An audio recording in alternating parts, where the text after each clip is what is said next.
What is up, everybody? Welcome back to Rebored Podcast. We got an exciting video for you guys today. We have the spiritual successor to the Dream DCEU, the Dream Spider-Man series. This will be 5 seasons long. I don't want to go into too much depth about what happens in the future seasons, as this is the first half of season 1. But it'll be sort of a life story going through his high school days here. And so we're going to get to see him grow and change and learn lessons at different points. This season is focused around the kingpin of crime. Are you going to copy Daredevil season 1? No, not quite. It's a war that will be. I don't really remember what happens, but I know it's not too close, because on top of Kingpin, the secondary villain is going to be Hammerhead, and who will be pretty important to the politics of the whole thing. And then other ones like Jigsaw and Tombstone, okay. And you know what? And we're gonna have them facing some challenges. So we're gonna take villains that may not have a spotlight as a main villain and give them some time, like the Shocker might make an appearance, maybe. Okay. Maybe. What year of high school is he in this? We'll say junior, and by say I mean that is what I wrote. So okay. Let's get right into it with episode 1. I don't really need to look at my reference here because it's the origin story. I had some difficulty with this because, of course, you know how I feel about Spider-Man 1. How could they do the origin story better? And by they, I mean me. So did you just copy it? So I just copied it, pretty much. But the thing is, we have more time, so, I want to make him and Uncle Ben buddies. And what's important that we cannot miss, this is just like Incredible Hulk, I have one very particular shot that stands out in my mind, and it's the opening shot, because it'll be very important when it becomes symbolized in the final shot.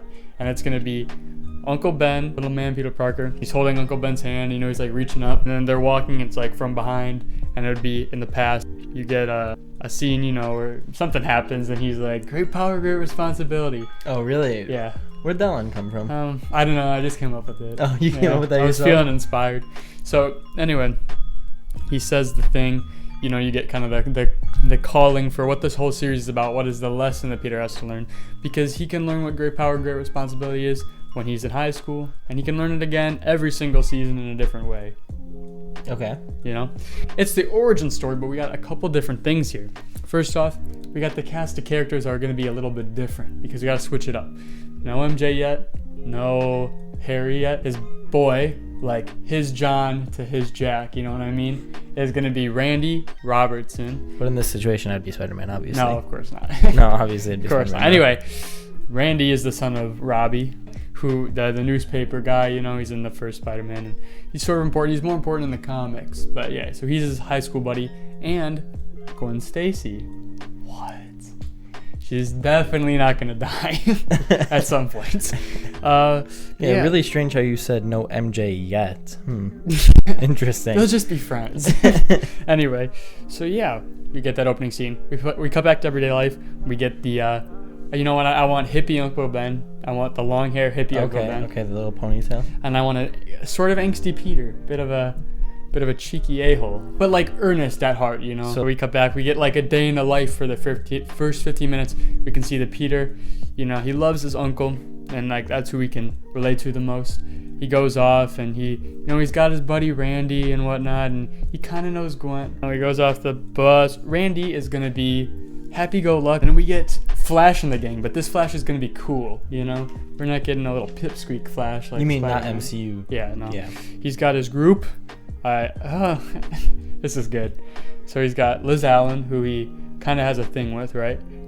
Charlie Murphy, he's sort of important and later. John Stevens. Harrison Hammond. Dude. Roger Moore. Dude. You can't be doing that. So that's the group. Super important, all their names. Peter, Flash is being an ass, Peter's trying to stay out of the limelight. He doesn't like confrontation. Blah, blah, blah. But confrontation will happen. So confrontation does happen. Flash is being an a-hole. And then in walks Uncle Ben as Peter's, beat up at the lunch table and whatnot. Wait, he shows up at the school? Yeah. Why? To pick him up. Because he called him. We got a couple teachers who are important. Miles Warren, he becomes... Miles Morales? No, Miles Warren, he becomes the Jackal in the comics. And then You might know who this is. Rick Hudson. Anyways, they got a field trip at school tomorrow. Where are they going, John? Oscorp. Wow. At Oscorp. And then, things happen, and he gets bit by the spider, and he's like, fuck. Is Peter part of the photography club in this as well? No. Is he taking weird pictures of Gwen Stacy in this situation? No, he isn't. He doesn't. His love for photography isn't instilled in him yet. That will come at some point. Uncle Ben is like, you alright, kid? Whatever. Also, he's trying to talk to Liz. He's kind of got a thing. Uncle Ben? No. Peter wants that, but you know how it is. Osborn is here, so he's introduced early. He's important at this point. He's like, we got a spider. Nah, I don't think that's really the important part at this. He comes in. Okay, there's one important thing. Does Norman Osborn have waves? Yes. Yes. Of course he does. He's kind of weird, He maybe talks to Peter. I guess I'm going with the fact that they were childhood friends and he's gone. That is Harry. Harry's gone. Okay, so he's off right now at a study in Paris, France. It's plot of Spider-Man 2. That's right. Huh? Oh, yeah. The game, yeah. There, everyone's laughing at him. And then he gets back and he's like in and out of consciousness. And he's like, oh my God. And he's climbing up walls and talking to Uncle Ben and stuff.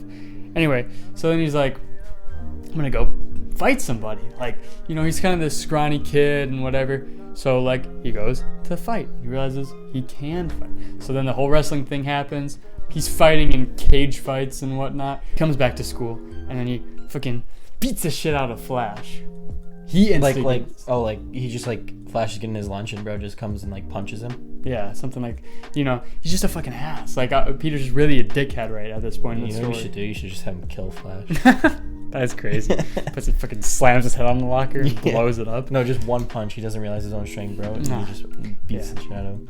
No, a good old classic instigated fight, But Peter's just he's not how do I put that? He's not a good person, That's the point.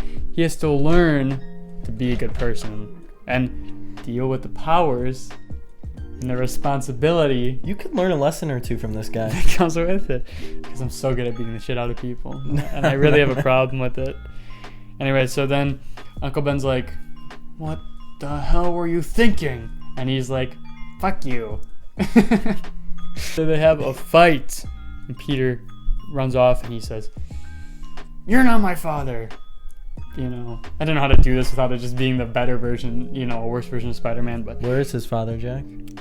It's unimportant to the story. Okay. And no one with any interest in Spider-Man would ever worry about it. So then Ben and May are having a conversation. They're like, I'm so worried about Peter.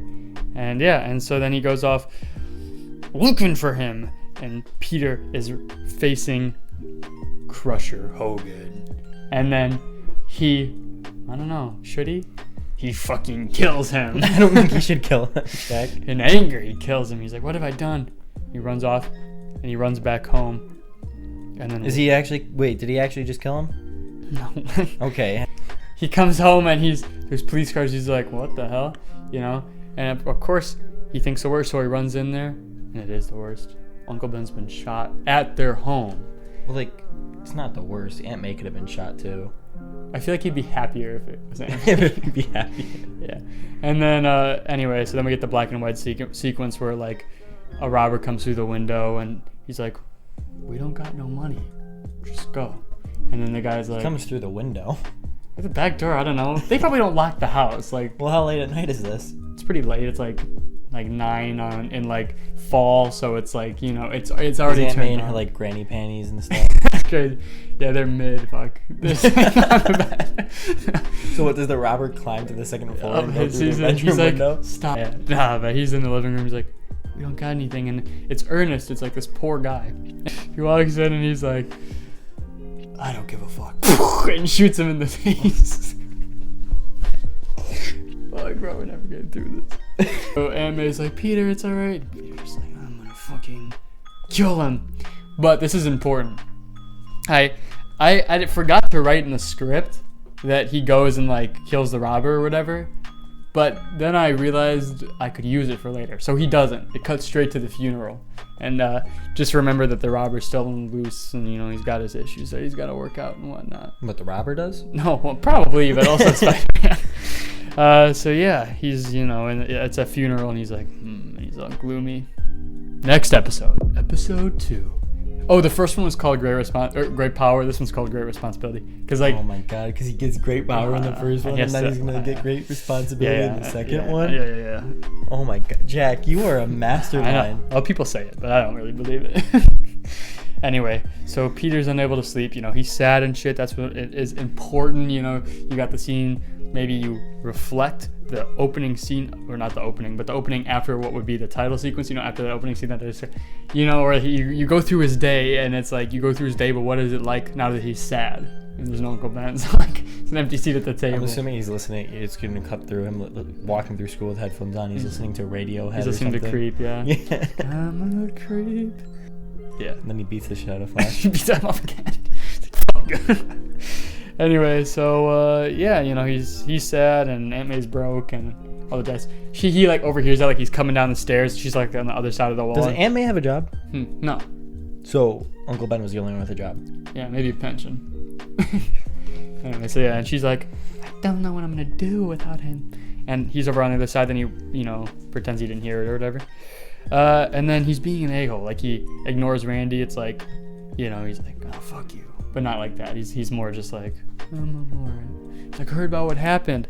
And then we get to see Liz is a little bit sympathetic. We get to see Gwen. And they have just met at this point. Like maybe this school year. What, Gwen? Yeah, so they're like new friends, but you can see that there's like a tension, but like, I don't know. Peter's an asshole. That's how I can put it. And especially at this point where, he has these spider powers going through, and it's like, it's like puberty. Yeah, he's got the hormones raging and that's everything too. It's like puberty, so yeah, and all that.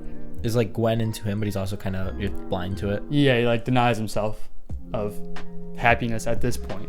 I want some character to the city. I want that Sam Raimi character. So maybe he's walking home from the bus stop or whatever, and then there's like some like pizza shop owner, and he's like, oh, Peter, and he's like, oh, fuck you, So he gets home, and he has his schoolwork, but he throws it to the side. He's rummaging through old stuff, and he goes through an old box of Ben's that has an old camera in it, and this is where he gets the idea to maybe take photos, but he's just reminiscing. It's just a sad scene or whatever.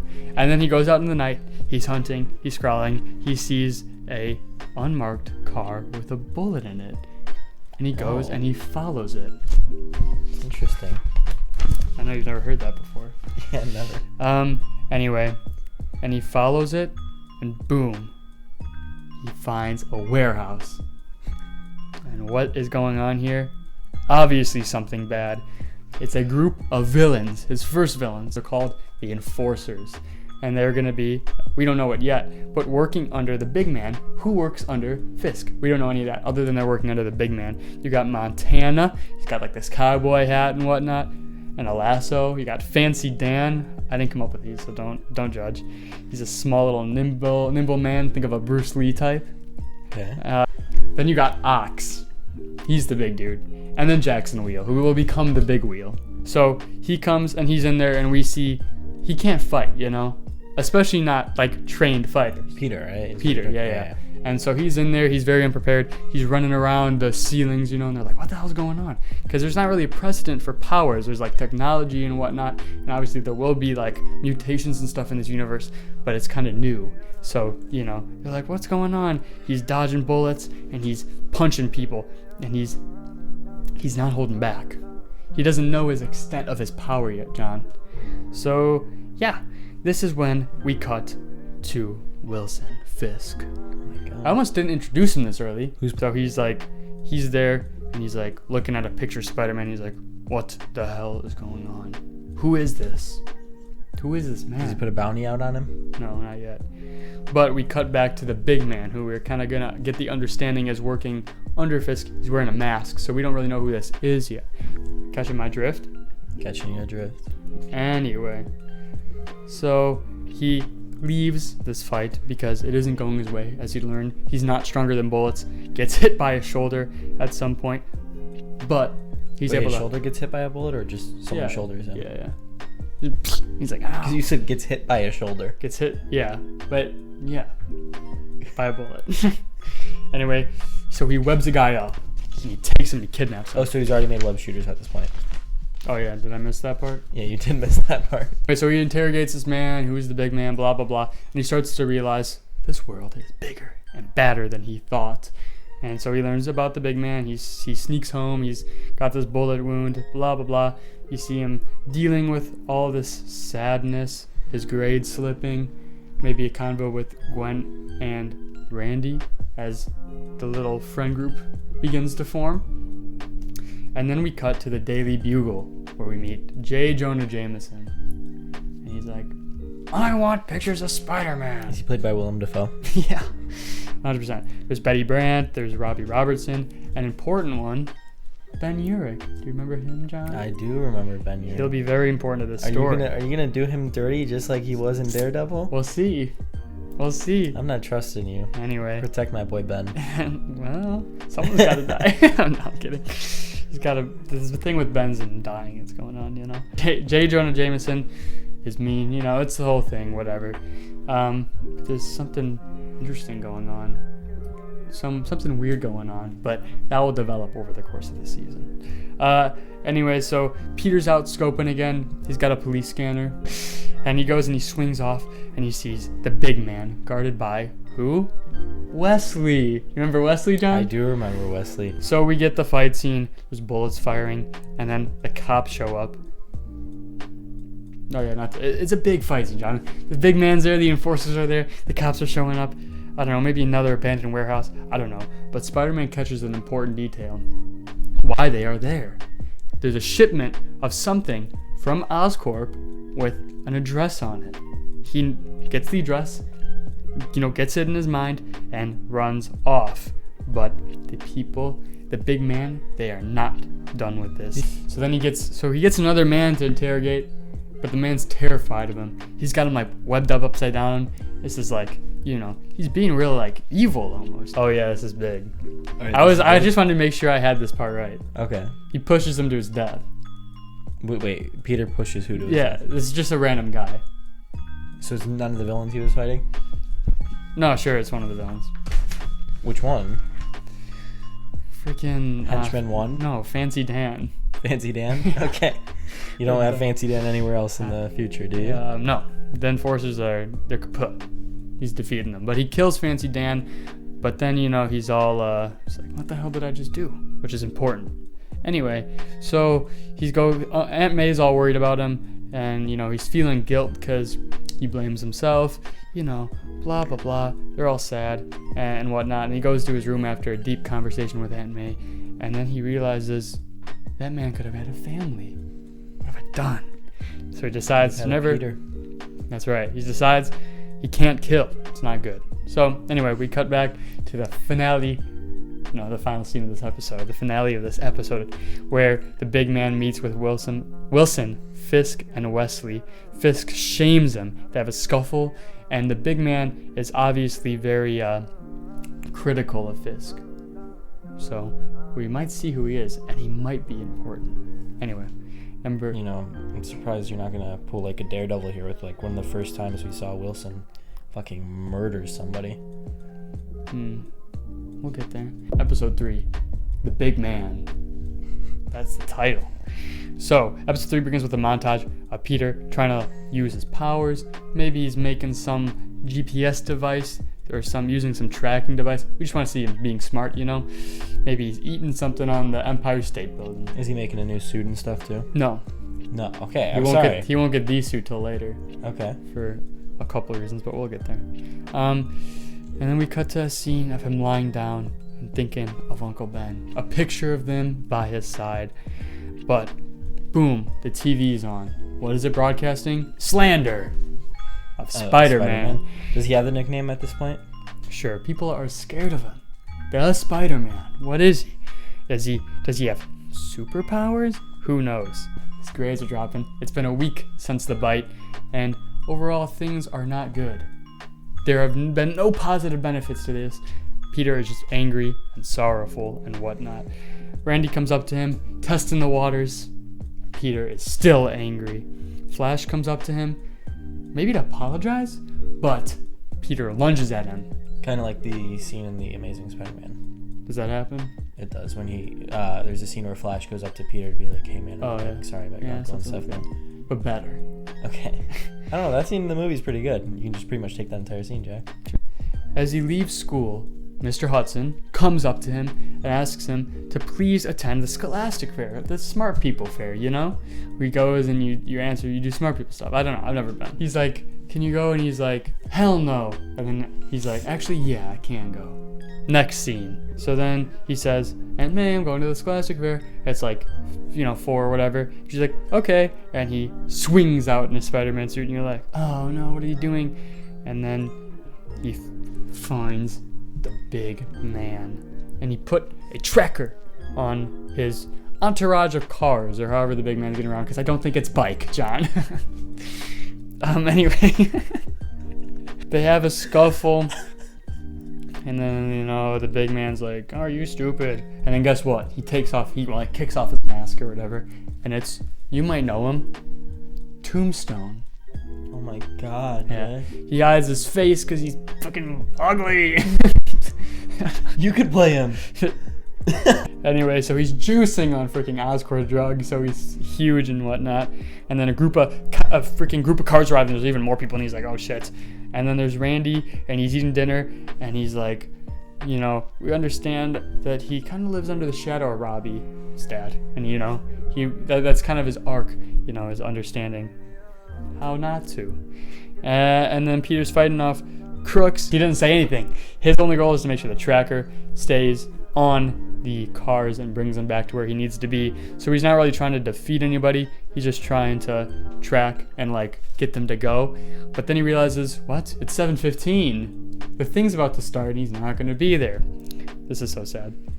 We cut to Gwen. She's also getting ready for the Scholastic Fair. We see Captain Stacy when she calls him down. Is there a picture of a bridge of a clock tower behind? There's always in every shot a clock tower behind Gwen in whatever shot. Well, that's when Captain Stacy's like, the Spider-Man guy, he's no good, I'm telling you. She's like, okay. That's the interaction. Wow. And then we cut back to the Daily Bugle. Stop touching my toes, dog. Dude, you're in my freaking space. Anyway, we cut back to the Daily Bugle, and then they send Ben Urich out to get info on the scene. This is going to begin the beginning of the relationship between Ben Urich and Spider-Man, even though they're not meeting. But he's there, and he's going to be like, And he's watching, and the big man is running, and then it takes him to a skyscraper. But not just any skyscraper. Wilson, Fisk's. Everyone's there, and then you come back to the Scholastic Fair, and they're like, where's Peter? He said he's gonna be here. His fucking ass, that type of thing, And then we get a really cool fight scene. Peter's mask is ripped, his red sweater mask, and it's going up and down the stories and whatnot. And some of the levels are less decorated, but he finally gets to the big one. You know how he knows? It's ornate, John. It's got dark oak walls. Wow, Jack. Fancy paintings, gold ornaments, and the whole shebang. 2 big doors open, and who stands at the end of it? Wilson Fisk. He says. He's showing up pretty early. Yeah, because there's kind of 2 halves to the season. Oh, okay. There's a rain part where he's he has his power, and there's this part which is supposed to be the rise of their powers. You see Spider-Man rising, you see Fisk rising, and it's kind of it's a metaphor. It's reflective. He's like, Spider-Man, your presence, as much as you think it might be needed, has just created a ticking time bomb in New York for ultimate power. He says, your powers are threatening, blah, blah, blah. People are gonna want to make sure that they are safe in all of this.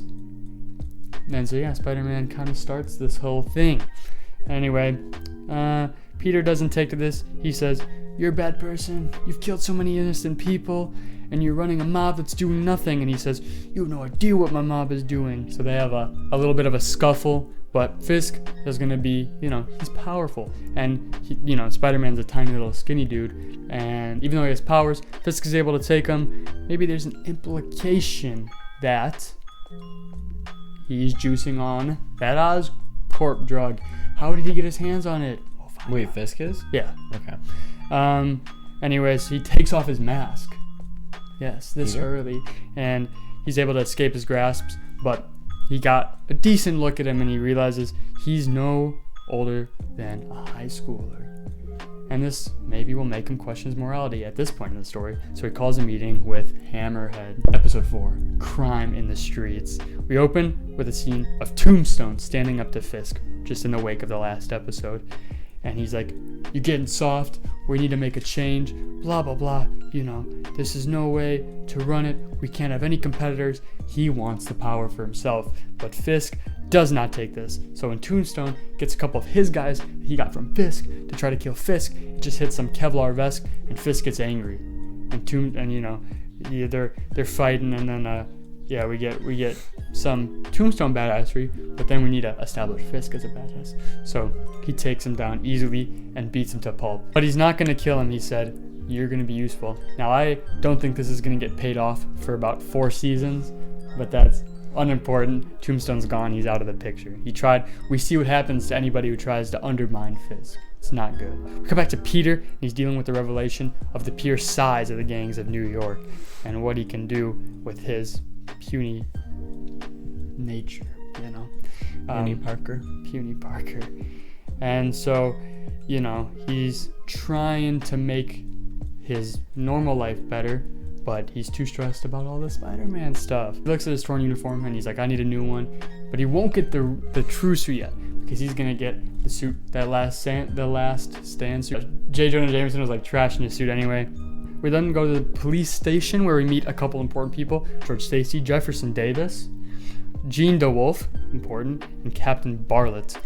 It's important to know all these people because there'll be a twist at some point. You can only imagine what's gonna happen. Only imagine. We were learning the sides and whatnot. Stacy's the head of the department. He's important. Davis is a new guy on the team. He's kind of happy-go-lucky. Jean DeWolf will be very important. She's kind of investigative side of things. And Captain Bartlett's an ass. Sounds about right. And we get all their stances. Bartlett doesn't really like him. Stacy doesn't really like him.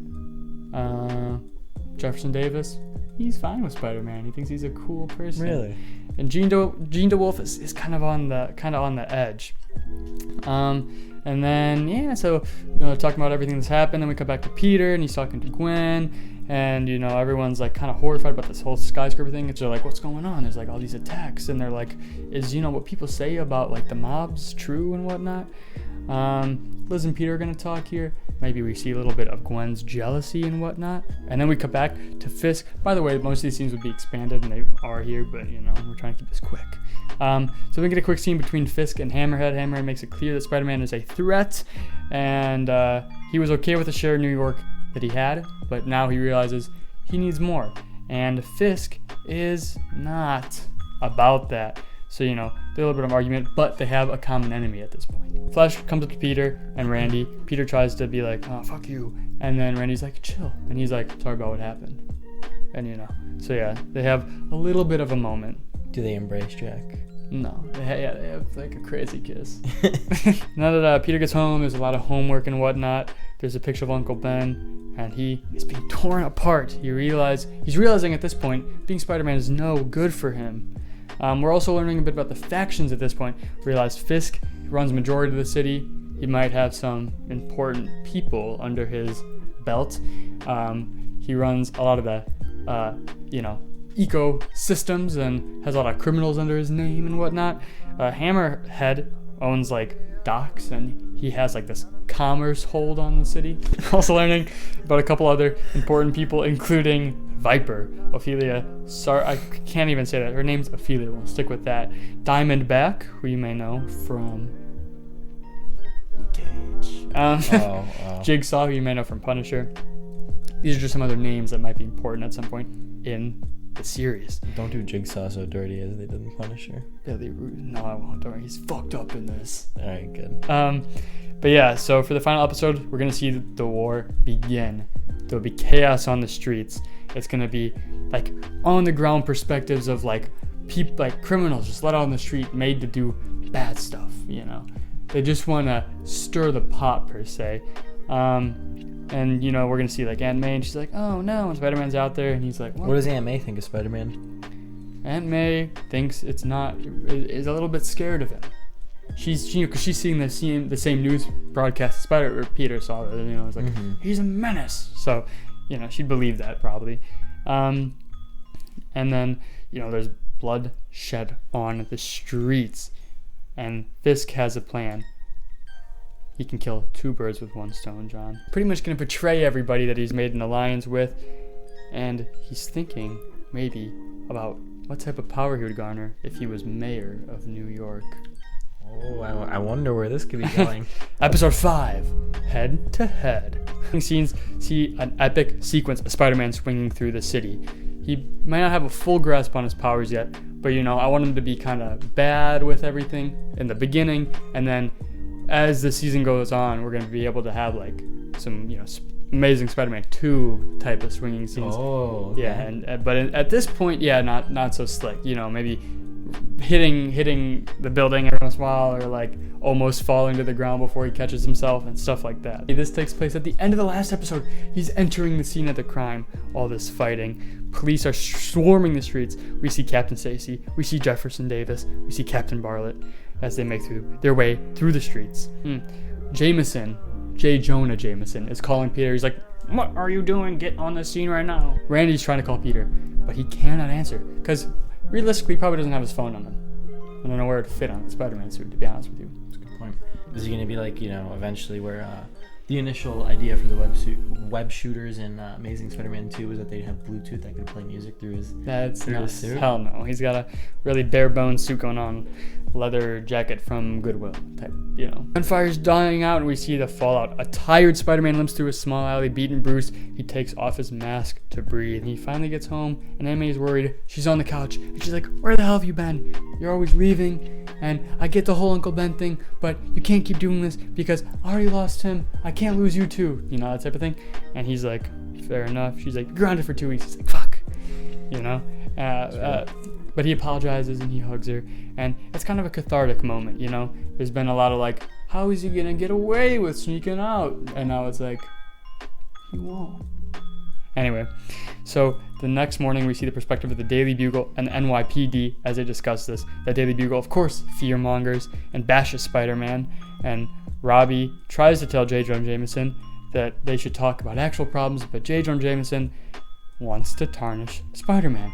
And he's really weirdly like, he really wants to. And, you know, we know J. Jonah Jameson, of course he wants to, but there might be more to this. Okay, so there's some sort of ulterior motive. Yes. Then we come back to the NYPD. DeWolf. It sounds weird when I say just DeWolf. It's like DeWolf, and it's like Jean DeWolf, and I'll just call her Wolf, I guess. And Captain Stacy on 2 different sides. She was like, "I saw it. We were there. He was saving people." And Stacy's like, he's no good. We gotta take him down. Stacy, why do you think that way? So, why are you thinking so strongly that way? I don't know. We might find out later in the series. Yeah, so they're arguing and whatnot. And the Wolf is like, "Oh, well, maybe I should figure this out." Anyway, we cut to Fisk and we get his motive for the rest of the series. His goal is to take down the other crime families, even though right now he's working with them. But he wants to take them down, take control, and make sure that the city is a nice place for his family, who he will at this point already have a wife and a kid. Okay. So what's his kid's name? I don't know. I might have wrote it down later. And he's talking to Wesley, and Wesley's, you know, this little shrimp dude, like he's in the series, like, yeah, this can't the sell glasses. Yeah. And he's got the little smirk and everything, and we understand how powerful Fisk is. And yeah, we also reveal he's trying to figure out who caused this insanity from the night before, because it wasn't him. We come back to school. Randy and Peter have a quick fight. Randy's like, "Well, you've been ignoring me. You need to talk to me, blah, blah, blah." And Peter tries to apologize. But, you know, they're like high school, so they're like kind of mad at each other. And then... yeah, I think I would just, you know, never talk to you again. Yeah, same. And then we see Peter creating some more webs. I like the idea of him trying to do it in school, because, you know, he wouldn't have the resources at his house. And maybe we get a name drop of... Dr. Otto Octavius. Oh my god. I don't know, but set it up. We then see more of Hammerhead. He's all about the old ways. He wants the old rules. He has the old ways of thought. He doesn't care how many people get hurt. that type of thing. And he thinks Fisk is some sort of poison to this world. He's too clean about everything, and he threatens his world, his motives. And so we're kind of setting this up, right? Fisk and Hammerhead are pretending to work together, but both want to take the other one down, along with all these other, C-list mobsters. The scum of the earth. And then there's Spider-Man, who's like, I just want to do the right thing. As we're learning about Hammerhead, we get a sequence intercut of Fisk's men going to the Bronx, which is an area controlled by Billy Russo. So one of the men sends an anonymous message to Ben Urich alerting him of the situation, and we see him working on a Spider-Man case. It's almost like they might have to team up. Oh my god. Anyway, so Randy is like, oh, maybe I should do something, I'm living under my dad's shadow, blah, blah, blah. So then he starts looking into this. So see, everything's kind of come together. Everyone's getting involved in this whole thing. I really love your foreshadowing here, Jack. Thanks, John. So we think it's Fisk's men that are, going to attack them. And so we're getting the sequence where, like, they're starting to surround the house. Billy Russo's ready. He's armed and he's ready. And then, boom, the door swings open, and it's Fisk himself. He's ready to do the dirty work. He shows up, and he's like, why the fuck did you do it? That type of thing. So, we see that he's a bit of an egomaniac. He's a bit obsessed with his looks and whatnot, even though he's ugly as shit now. So he's Jigsaw here. Yeah, he's Jigsaw. This kind of, in terms of like where we see Daredevil and Punisher are kind of, we're seeing the origins of Fisk, we're seeing the origins of Billy Russo. Just because that's already been done, and we're kind of jumping in where these people are pre-existing at this point. And so he's questioning him physically and mentally, pretty much he's bullying him. He's like, hey, boom, he hits him in the face. He's like, you're ugly, that type of thing, Anyway, so he's trying to stir the pot. He's trying to figure out if it was Russo.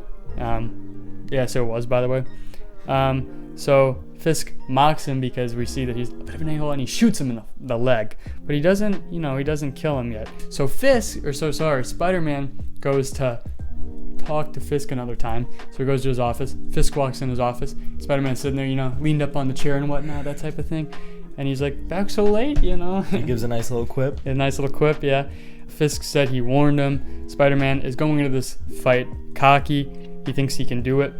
But, obviously he can't because it's only episode 6. He gets squashed like a bug. He's squashed like a bug.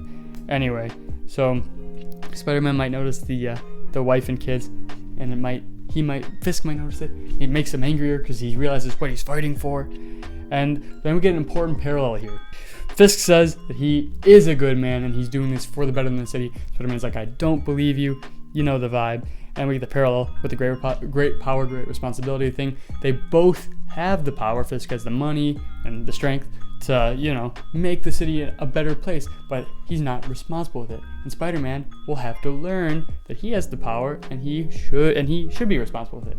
So that's why I chose Kingpin, kind of, because it's kind of like he's more of a psychological villain. He's teaching Spider-Man the lessons he needs to know for the rest of the series before we get to like kill his friends and stuff, Yeah, he is also kind of showing him what he could be if if he's not a good person. Yeah, that's right.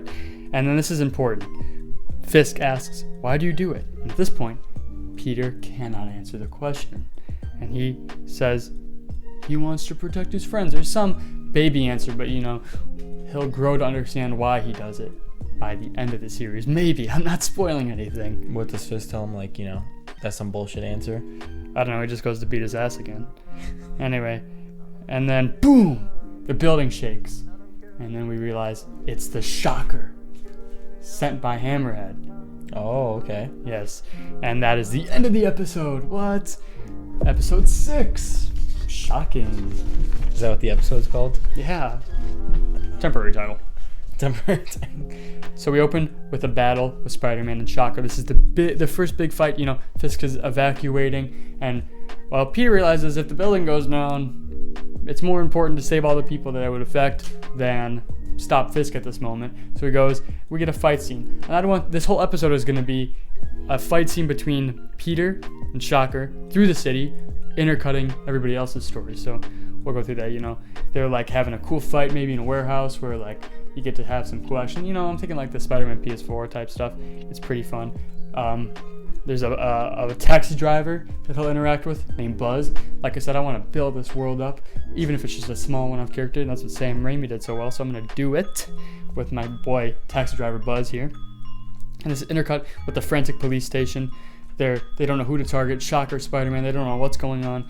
It's all hands on deck, blah, blah, blah. Jean DeWolf volunteers to go out on the field and go and, stop them, or at least get some information, figure out who the Spider-Man is, because that's what they want to know.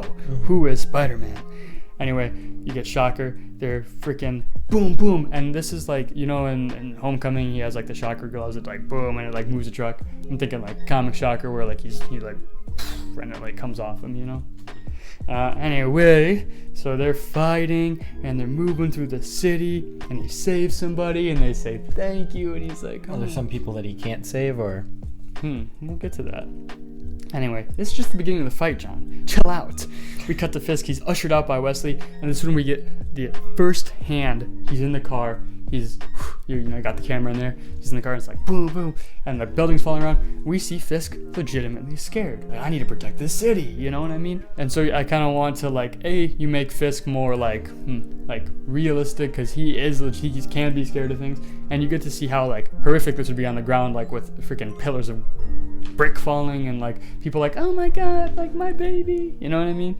And he's running and blah blah blah, and Fisk realizes it was Hammerhead, blah blah blah. It starts to all come together, and Randy is being a freaking dumbass, and Randy is trying to, he's got that Carl type complexity where he's like, I need to prove that I'm good enough, so he's trying to get information and whatnot.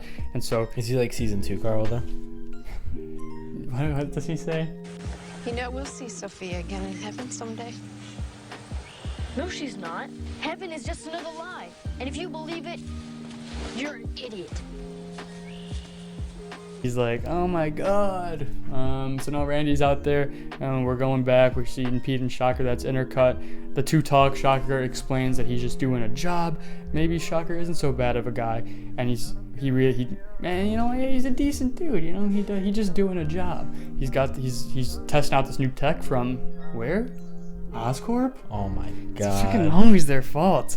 We cut to Aunt May. She's worried. There's cops knocking on doors. Cops knock there. She's like, everything okay? Make sure you're in the house. Make sure you're safe. She's like, yeah. That's when she realizes Peter is gone. And she's like, oh my god. Oh my god. Does Aunt May go out to save the day? Yeah. That's the series ends here. She just stops Fisk. Anyway, Jean is out in the field, and she's heading there. We're seeing the fight from every perspective. The Daily Bugle, we're seeing it from Gwen's perspective. It's on the news, other school friends, school teachers. We really want to make this a big climactic event of this first half of the season. Fisk arrives at Hammerhead's office, and he's like, are you fucking stupid? And they have kind of this political standoff, because they both got skin in the game. They both still kind of need each other, even though they're both trying to kill each other. It's one of those weird political things. And so he's like, oh, fuck you, and he's like, oh, fuck you. And they're going back and forth, and then Fisk is like, you're causing the death of hundreds of thousands. And he's like, oh, why do you care? And, so we're seeing Fisk is maybe not so bad, but, I don't know. Maybe not too good either, but we'll get there eventually. I think the perspective of this first half of the season is Fisk is obviously an enemy to Spider-Man, but it isn't clear if he's necessarily good or bad yet. Yeah, well, usually Fisk, he loves the city. Which we'll get to. Hammerhead disappears into the shadows, and he's like, you never saw me here.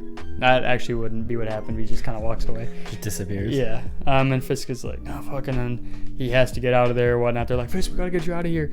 And then we see a standstill. Shocker takes something out of his freaking utility belt. It's a bomb. 2 minutes. And he throws it, and Spider-Man realizes he can't deactivate it, and he can't have it in his hand. He's gonna blow. So he has to just clear an area. And so this is, we're going to see, where does it land next to? Over there. Who's over there, John? Randy. Freaking watching this shit. Writing shit down, taking pictures, whatever, who knows. And Jean DeWolf is there. Oh, God. There's all these people that said he notices Randy. And he goes, and he's saving these people. He notices Randy, he goes, he saves him. There's only 20 seconds left. There's Jean DeWolf on the field, getting the information that she needs to get, and then She dead? ticking time bomb in the scene, by the way. You know, like Christopher Nolan. So you know what's going on. It's you know, his eyes, they're wide, they're screaming, the freaking building's falling, and he's trying to clear out as much people as he can before it's all over. And boom, Shocker runs away, and there's Jean DeWolf crushed in rubble. Spider-Man, maybe another piece of his mask ripped off, because I like when that happens. You can see his eye, he's like crying, he's scared. Jean DeWolf is freaking, her leg is crushed. Just one though. Okay. She's crippled for the rest of the She's series. incapacitated. Yeah, which will make her more interesting because she's going to be, you know, a brain user. She can't just be running around and whatnot. So, yeah, she's there. But what she notices before she kind of passes out due to, I don't know, blood loss, shock, however the people pass out, is like a legitimately scared kid in a Spider-Man costume, which is going to, you know, make her allegiances more obvious. And we cut back to Fisk's house as he walks inside, dirt on his thing, anger in his eyes, and he comes home to his wife and his kid. Did I give her name? Okay, well, obviously she's Vanessa. Oh, Richard Fisk. That's right. That's why I like Randy Richard. I was getting confused. But yeah, Richard Fisk, he's just a boy. Just my boy. How old is he in this? Like 5. 5? Okay. So he was just getting diggy like 5 years and 9 months 5 ago. months. So yeah, and he makes a claim he will keep them safe no matter what. Episode 7, the last episode of this episode. This is gonna be Rise and Fall. We're gonna see Peter dealing with both his personal life and the Spider-Man life, and will he maybe give it up? And we're also gonna see an origin for Fisk, because now that we know he has a family and whatnot, we can kind of catch up. And it's not the middle of the season. That would be episode 8, but it's kind of around there, so we get to really learn about them going forward. So I'll keep this short because I will be honest, it's a pretty similar origin to the one in the Daredevil show. Okay. But it's a bit more expanded. So we'll open with Spider-Man. He's dealing with it. People think he's a monster. There's dead bodies all around him. He goes away. And then we cut back to Wilson Fisk. We see him happy at his house. He goes into his office, and there's Wesley. They sit down. They talk about Spider-Man. They see the slander. They see that this is a good thing. And now that the ecosystem in New York has been turned on its head by Spider-Man, they need to pivot anyway. And so that is when we maybe somehow get a cue to the flashback. An abusive father in the household. Wilson Fisk is getting abused. His mom sitting back, watching it happen, as she also gets abused. And, you know, it's all sad. And little Fisk is like, fuck you. And he's like, I can make this better. Like, nobody should have to go through this. And she's like, I know. It's real. Yeah, it's so sad. We cut to a couple weeks later. He's not too dissimilar to Peter. What? He's getting bullied by kids. But I think maybe it's important. But they have like this similar, you know, they're growing up in New York. They're both kind of outcasts. But I think it's important that like Peter has Uncle Ben, and he has an abusive father. So you kind of get that parallel there. But then he's talking to his mom, and she's like, there's more than this, you gotta get out of here. And he, you know, the dad's calling him fat, calling him a pussy. We cut far later in his life, and he meets Vanessa. And they start falling in love, but he's part of this whole criminal empire stuff. Is it kind of like how they meet in Daredevil and stuff too? A little bit, but he's a much younger man, yeah. And he's kind of new to the scene. Also, I forgot to mention, but it's like similar. His dad would be also running for mayor in the. Wasn't he in the Daredevil I think show so. too? Yeah. So like, but he's getting his name tarnished and whatnot. So the Fisk has kind of has a bad reputation in the neighborhood and in the city in general. And as he meets Vanessa, and maybe it's cut between him meeting Vanessa and him like killing his dad, and that's all intercut. We cut back to Peter in the current time, and Aunt May is like crying, and she's like, "What the hell?" And she's like, "It's the same like shot. Would be like the same shot as when Uncle Ben died, but now it's Peter coming home, and she's, you know, they do the thing, and it's like Peter realizes this is the second time it's happened. He can't do it. Oh my gosh." You know, she's broke and Uncle Ben's dead, and he needs his scholarships, and if he's not working in school and he's not making friends, it's just he can't do it. He can't be Spider-Man. That's what he realizes at this point. All the death, he can't deal with it. We cut back to Fisk, and it'll all be through Fisk for the rest of the episode. You know, he, in his younger days, is a bit of a troublemaker. Obviously, he probably would be coming off that in the crime scene and everything, but he realizes when he meets Vanessa, he no longer wants to be. You know, but he is determined to make things work. So at 17, he's learning boxing, he's getting big. So this is where we're gonna learn that he just wants to be a powerful machine, and he becomes a powerful machine. And then he moves in with Vanessa at this point. They are in love. Oh my gosh, that's so sweet. And at age 20, he gets re-entered into the criminal world, John. He's living to paycheck, and so he is sick of this. He doesn't like this life for him and Vanessa. And then that's when he meets the kingpin of crime, Silvio Manfredi. Now this is for some reason the only one I casted, Christopher Walken. Okay. He asks for a job, Manfredi laughs him off for, because he knows the whole Fisk thing, and obviously Dad Fisk was involved in these underground politics, and Manfredi is old, so you know how it is. But he, wait, hang on. What, does this not take no for an answer? He does not take no for an answer. So he swings at him, and then he puts him in his own jail. He's beaten, he's bruised. Manfredi's men beat the shit out of him, but Fisk is now in a year of debt to Manfredi. No money, no nothing. He works the hard jobs for him, and throughout this sequence of seeing Kingpin work these jobs for him, we'll realize Manfredi realizes Kingpin is a good man. Well, not a good man, but a good man for the jobs anyway. He's powerful. Good worker. Whatnot. Yes. So this is when he's tasked with taking down Roxanne. We know Roxanne, obviously. And so he's got this big heist that happens. It can be this whole cool sequence in it and whatnot. And when he returns and has completed said job, he is praised.